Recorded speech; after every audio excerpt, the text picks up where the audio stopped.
Hello all. In the last lesson, we have seen different types of settlements, right? We have seen nucleated settlements, dispersed settlements, linear settlements, radial settlements. Yeah, we have seen different types of settlements and we have seen their different features also, characteristics of different settlements. Why people settle in different places. Here we have seen when nucleated settlements and dispersed settlements, we have seen a contrasting difference between these two, right? People settle in different places around the world because of different reasons, right? Basically because of two basic reasons. One is climatic reasons, one is job reasons, right? Two basic reasons why people settle in different places. So if the climate is very harsh, people obviously do not settle in that place.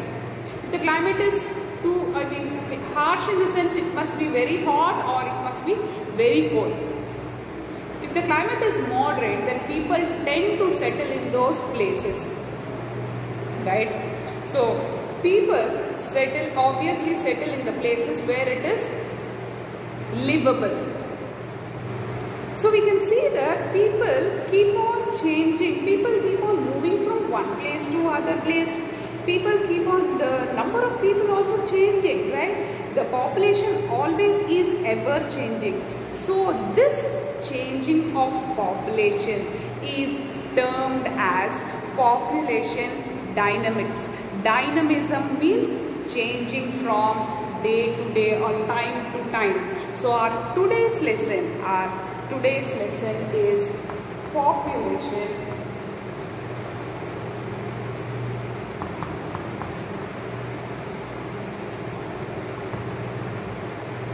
dynamics, right? As per May 2018 census, the population of the world is termed to be as 7.6 billion. So this 7.6 billion is it at one place only? Not at all. They're distributed among the world at different numbers. So this distribution of people at different numbers is termed as density of population. Density of population. So 100 number of people for 1 square kilometer. For 1 square kilometer, how many people are living is termed as density of population. Take for example, in a class, there are, for example, 40 students. The class is very big. The class is extremely big, and that 40 students will be spread all over the class. So it will be like all the students will be very far off from each other. So the density is very less there, right? If you see the same 40 number in a very small class, so they will be very near to each other. So the density is more there. Referring to your chemistry here. As in the solids, liquids and gases. In the solids, the density of molecules is very less, so they are tightly packed to each other. In the liquids, they are little less, so they are loosely packed. In gases, they are very loosely packed, so you see the density being very less, right? On an average, in India, the density of population is 382 persons per square kilometer. 382 people per square kilometer. It was 325 people during the year 2001, and in the year just after independence, in the year 1951, the density of population was 117 people per square kilometer. On the basis of density of population, the world is divided into three parts. One is densely populated, moderately populated and sparsely populated areas.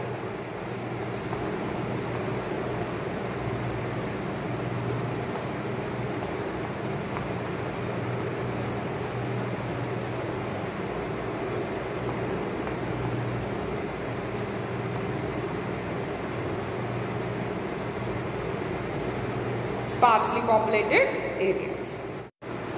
So in densely populated areas we see Southeast Asia, South Asia, eastern part of Asia, Central Europe, Central North America, Central America.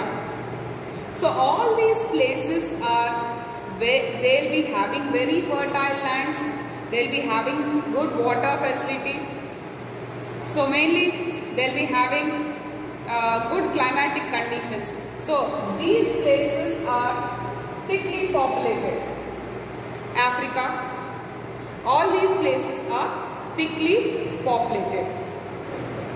Along with that, they'll be having good opportunities, good job opportunities, good industries, good transport facilities, so many cities and all these places are very well developed places. So these are densely populated areas. Okay. And next one is moderately populated areas. See here, central part of North America, coastal areas of South America, Australia, Deccan Plateau of India, eastern part of Europe, then the middle part of the central part of China, the southernmost parts of Russia. All these areas are moderately populated. They'll also be having good job opportunities. They'll also be having good water facilities, good communication network, better political system. Everything will be there, but not as better as the densely populated areas, right? Deccan Plateau of India also is an example of moderately populated areas, right? And sparsely populated regions. Coming to sparsely populated regions.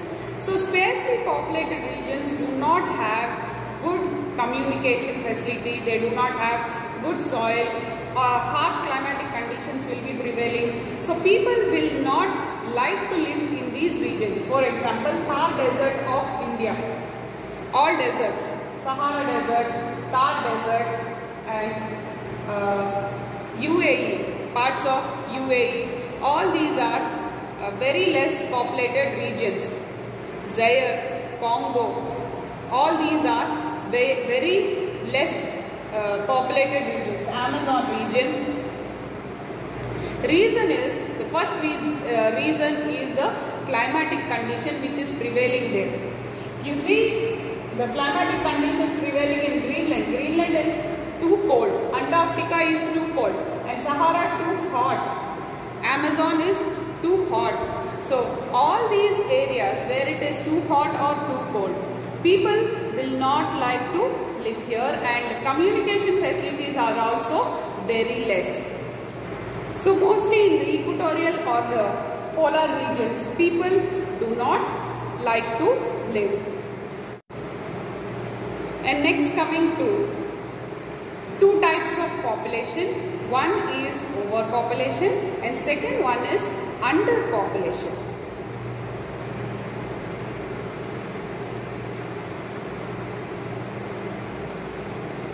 So anything in excess is very bad.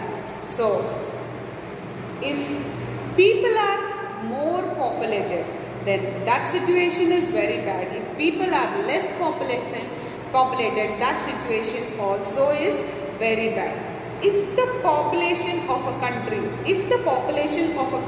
is more than its capacity, then that is known as overpopulation, and if the population is less than what it should have, then that is known as underpopulation. Examples of countries which are overpopulated. The first example what we can give is India, China, Eastern parts, Indonesia, Malaysia. All these are overpopulated countries. And examples of countries which are underpopulated. Most European countries are underpopulated countries. Switzerland, Latvia, Lithuania, Russia. So most of these countries are underpopulated. Greenland, we can see very clearly, we can say Greenland, Antarctica, all these are underpopulated countries. And mostly the densely populated countries what we have seen, Japan, southeastern part of Asia are overpopulated countries. Now let us see what are the factors which are affecting the population of a region. So these factors are divided into two. One is physical factors, second one is economic and social factors.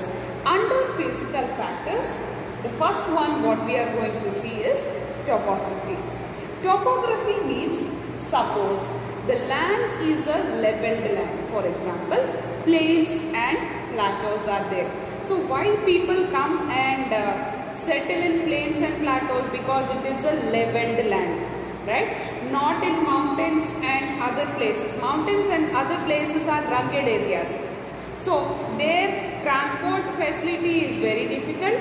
So people do not go and settle there. So topography is very important in physical factor. Topography is a very important physical factor. Second one is climatic conditions. If you link the same topography, in plains and plateaus, we do not have lot of heavy rainfall or lot of climatic disturbances here, right? But whereas in other places, we may be having a lot of climatic disturbances. The climate may be harsh or the climate may be harsh, like hot or too cold. Right. Next one is vegetation and soil. Natural vegetation. Vegetation in the sense natural vegetation. If the place is having very good natural vegetation, people tend to go and settle there.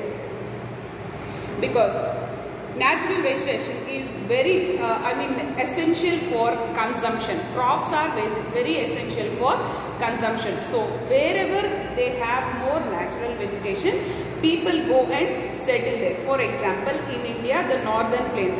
Northern plains are very densely populated. Why densely populated means you have more natural vegetation over northern plains and good soil. Same example, natural plains will be, northern plains will be having very fertile alluvial soil. So people started going and settling there. Presence of water. Presence of water also makes people go and settle there. If there is no water, it is absolutely not very difficult for people to live. And presence of minerals, for example, Chota Nagpur Plateau of India. People started going and settling there and it has become a very densely populated area. The reason is presence of minerals like iron and steel. Right? So these are some physical factors which are responsible for densely populated areas.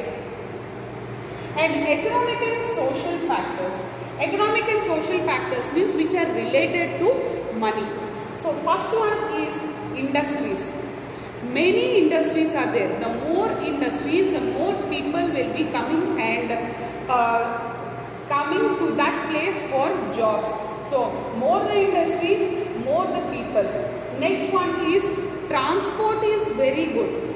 The transport for that area is very good. People start coming to that area because it is easy for them for communication. It is easy for them for coming and going for that area. Rugged areas, see, the same thing if we are looking for topography. Rugged areas, people will never go and settle because it is very difficult for them for coming and going. Government policies.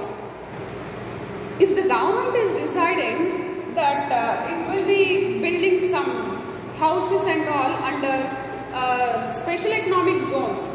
See, for example, Gandhinagar, Gujarat Gandhinagar is there, no? So, and so many other places, if for example, all IT hubs will be there. So, in all IT hubs, the government will be providing special economic zones. Under special economic zones, it will be giving so many facilities. So, when it is giving so many facilities, people will be attracted that they can go and settle over there. So, government policies. Next one is religious factors. So, places like Tirupati or places like Mecca, people tend to go and settle over there. So, that is religious factors. Next one is urbanization. People go and settle in different places because of different push factors, or push and pull factors. If at all nothing is good here, so they push out of this place, and whichever place is pulling them because of better facilities, better communication, health facilities, everything is better. So they go to that place. So that is urbanized areas. That is urbanized areas, like towns and cities will be there. So that is urbanization. So these are some factors which are affecting over or under population of a area. So why do we have overpopulation and underpopulation at all? There are reasons for overpopulation and underpopulation. In case of overpopulation, overpopulation is caused because of high birth rates. Birth rates means in the last lesson we have seen number of live births per 1,000 people. So high birth rates, low death rates. Death rates also we have seen number of people dying for every 1,000 people.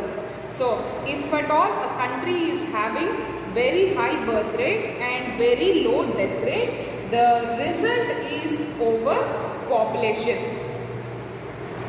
Apart from these, good health facilities also will be causing overpopulation, and sometimes illiteracy also will be causing overpopulation. And what is the cause of underpopulation? In case of underpopulation, the first reason is low fertility rate. Low fertility rate and large scale emigration, people moving out of the country. People moving out of the country. So that also causes underpopulation. Famines, wars, unstable government, political instability. So these are all some of the reasons for underpopulation. So Sri Lanka, we have seen most of the people moved out of their country as refugees, right? So that caused underpopulation in the country. And what is the impact of overpopulation and underpopulation? The first impact of overpopulation is pressure on natural resources. Natural resources will be less, and people who have to share the natural resources will be many. So obviously there will be a pressure on the available natural resources. There will be unemployment for the people. Jobs will be very few. For very few jobs, number of people have to take a chance. So for overpopulation, unemployment is a very big problem. Excessive industrialization. Number of industries also will be increasing. More transport. In case of Hyderabad and Bengaluru, we can see all metropoles, we can see that for every one person they will be having one bike or car or whatever it is. So more transport will be increasing, thereby congestion on roads. Migration of rural people from their own place to wherever they are having better facilities. So urbanization leads to urbanization. So migration of rural people. And coming to the impact of underpopulation.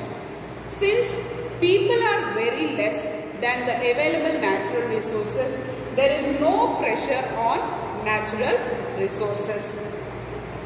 Coming to comparison for unemployment, there is more employment. There are more job opportunities for people. Since there are no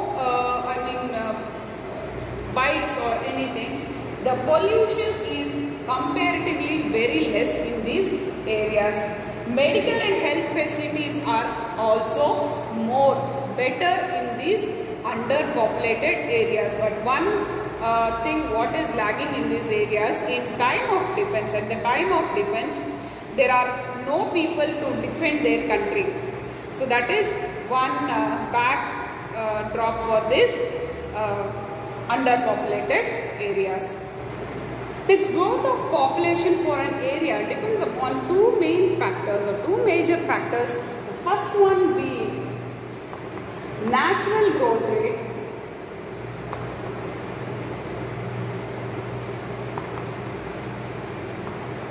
and second one is migration. So natural growth rate means the difference between birth rate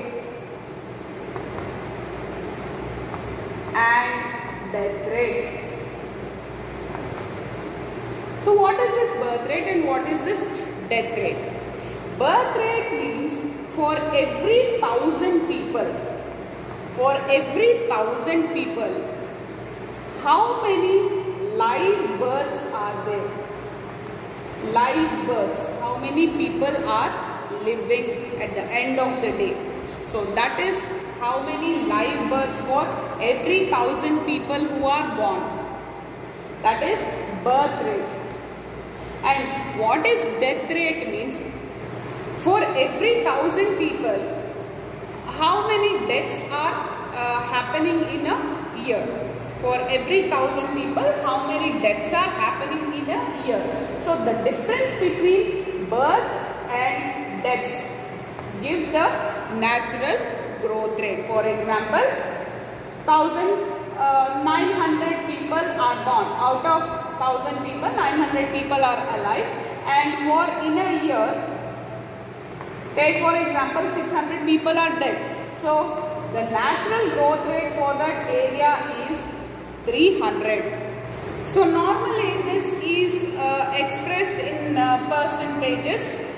So if the birth rate is more than the death rate, then we say that the country is having an increase in population, and if the birth rate is less than the death rate, then we say that the country is having decrease in population, right?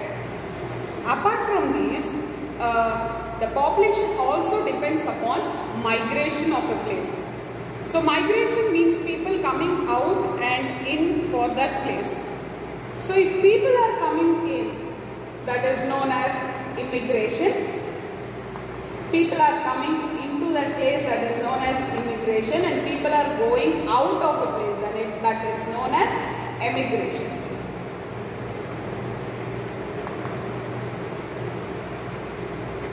So generally people move from a low developed area, low developed country to a high developed country, right? Low developed country to a high developed country, because generally in high developed countries or developing countries, from developing countries to developed countries, they will be normally moving because they will be having better facilities or better opportunities in developed areas.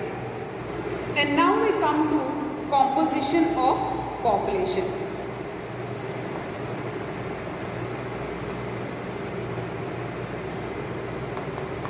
Composition of population refers to structure of population. So in the structure of population, what we take as factors of population means age, sex, whether they are literates or illiterates, what are the religion. So all these factors or all these parameters, we take it into consideration and we take the structure of the composite. We take the structure or composition of the people.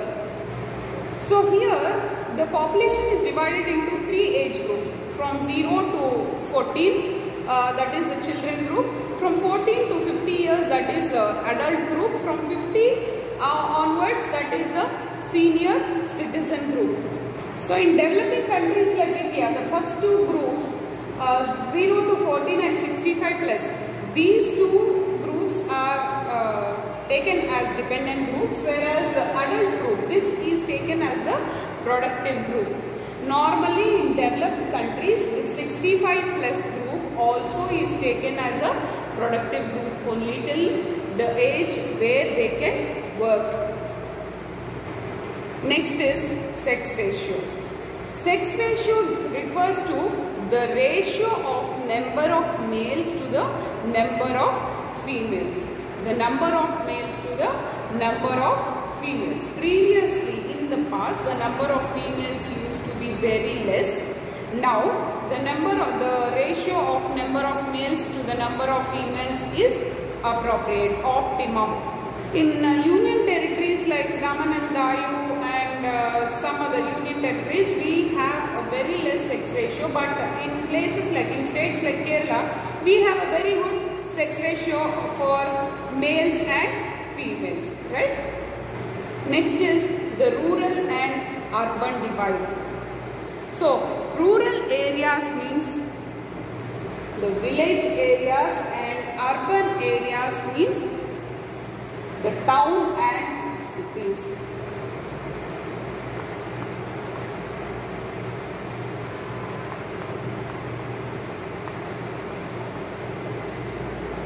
So in the previous days, that means that in the olden days before independence, the rural percentage was more, and after independence people started moving to urban areas. People started moving to urban areas. The reason is for better communication, transport and communication, for better health facilities. So all because of better facilities, they started moving to urban areas or towns and cities. Today rural population is about 66% and our urban population is approximately about 33%. By 2015, people living in the urban areas will become 68% and people living in the rural areas will become 32%. So for various reasons, people will be moving to urban areas. Then the next one is literacy level. Literacy level means how many people are able to read and how many people are able to write with certain level of understanding. So that in India for 2001, for 100% of people, 74.04% people are able to read and write. So that is our literacy level. Out of that, if we compare males, 82.14% of males are able to write and female literacy rate is 65.46%. In 2001, when the census was taken, the best literate state was given for Kerala, with having the highest literacy of 93.91%, and the least literate state is given for Bihar as 63.82%. And the last one, what we are going to see is the population pyramid. So the population pyramid is also known as the age-sex pyramid.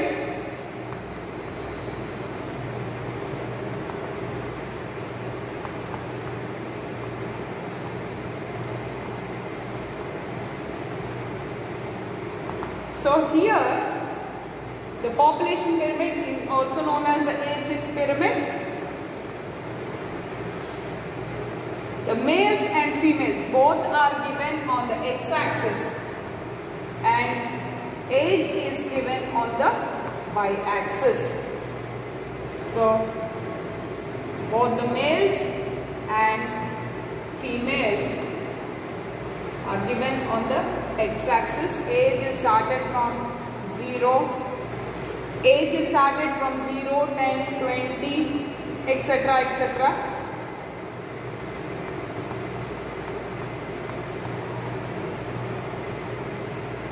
So males also 10, 20, 30, 40. So this we cannot write like this because number of males will be more. So when the top is very narrow, it shows low life expectancy. So when the base is big, it shows that so many people are born, but as it is 60 or 70, so many people are not being there. So many people are dying very soon. So low life expectancy, generally it happens in places like India. Suppose if you see the population pyramid of Japan. Here in Japan,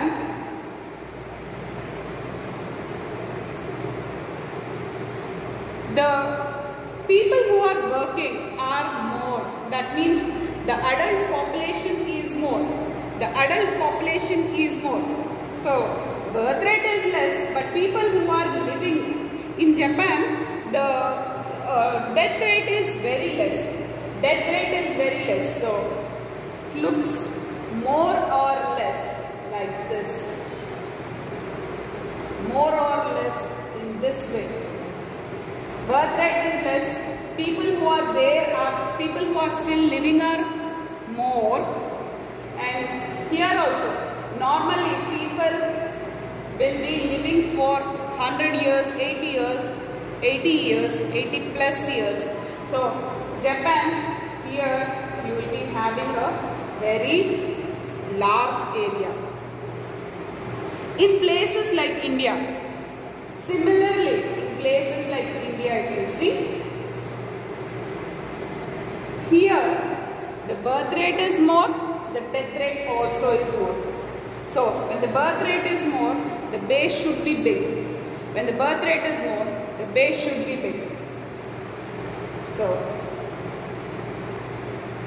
birth rate is more and death rate also is more. So for places like India, this will be the pyramid.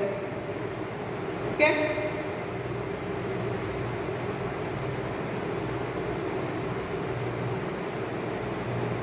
So we'll have a small recap of this lesson.